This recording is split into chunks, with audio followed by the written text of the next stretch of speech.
চতুর্দিকে দরজা আমার বাড়িটা আমাদের দেখেন, আপনাকে ঘুরে দেখাচ্ছি কী অবস্থায় আছি আমি।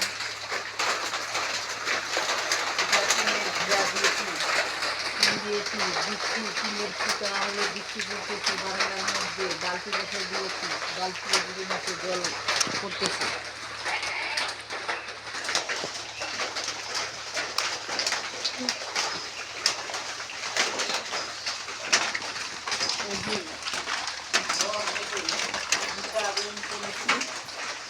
দুটো রুম করেছি,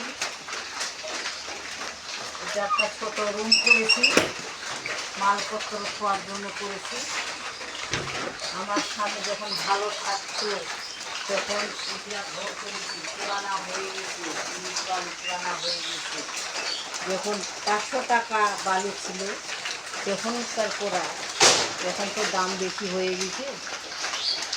এই যে প্লাস্টার করতে পারছি না,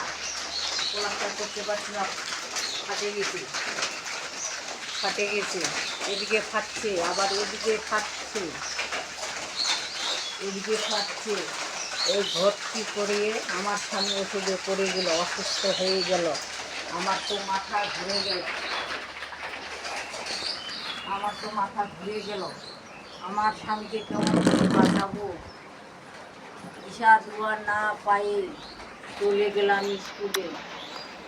স্কুলে যাই, মাস্টারদেরকে বললাম, ছাত্রদেরকে বললাম, বাবা আমাকে সাহায্য করো। তারা ছোট ছোট বড় ছেলে মেয়েরা আমাকে খাওয়ার জন্য নিয়ে আসছিল, টিফিন খাওয়ার জন্য। সেই পয়সা দিল, আমার 1 টাকা 2 টাকা করে দিল, দিয়ে 2000 টাকা হলো। ওগুলো নিয়ে আসলাম, কত কষ্ট করেছি আমি আমার স্বামীর জন্য। আমার মতন কষ্ট কে করবে আমার স্বামীর জন্য? আজকে স্কুলে গেলাম, আবার অন্য আরেকটা স্কুলে গেলাম, ওখানে গেলাম, যাই ওরাও দিল হাতে 2000 টাকার মতন দিল। সেই টাকাগুলো নিয়ে আসলাম, আসে আমার স্বামীকে চিকিৎসা করলাম, ওষুধ কিনে খাওয়ালাম, আবার ফলমূল খাওয়ালাম। আমার স্বামী মরে গেছিলো 1 মাস ধরে, অজ্ঞান হয়েছিল, কিছু খাতো না। ভন্ডিসের শিশি নিলাম, এগুলো খাওয়ালাম, খাইয়ে একটু সুস্থ হলো। সুস্থ হয়ে আমার স্বামীকে ওইভাবে বাঁচিয়ে রাখেছি। কত কষ্ট করে ঠাকুরের কাছে আমি কামনা করছি, ঠাকুর আমার স্বামীকে বাঁচিয়ে রাখো।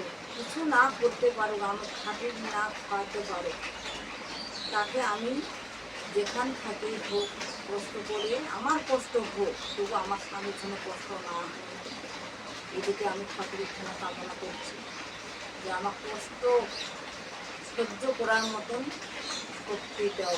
আমি এইভাবেই আমার স্বামীকে আমি খাওয়াবো, ওইভাবে বাঁচিয়ে রাখবো, যতদিন পারি আমার স্বামীকে ওইভাবে বাঁচিয়ে রাখতে। ভগবান ততদিন সুখ বা আরও আশীর্বাদ করি, ঠাকুর এইভাবেই জন্য থাকে, তাকে যেন আমি খাওয়াতে পারি। হাট যাবো, বাজার যাব, বাড়িতে আসি দেখবো ওর মুখটা, ওটি আমার শান্তি। আমি আর ঠাকুরের কাছে কিছু চাই না, এইটুকুই আমি চাই, এইটুকুই আমার শক্তি, এইটুকুই আমরা চাই। ঠাকুরের কাছে কামনা, এইটুকুই আমার।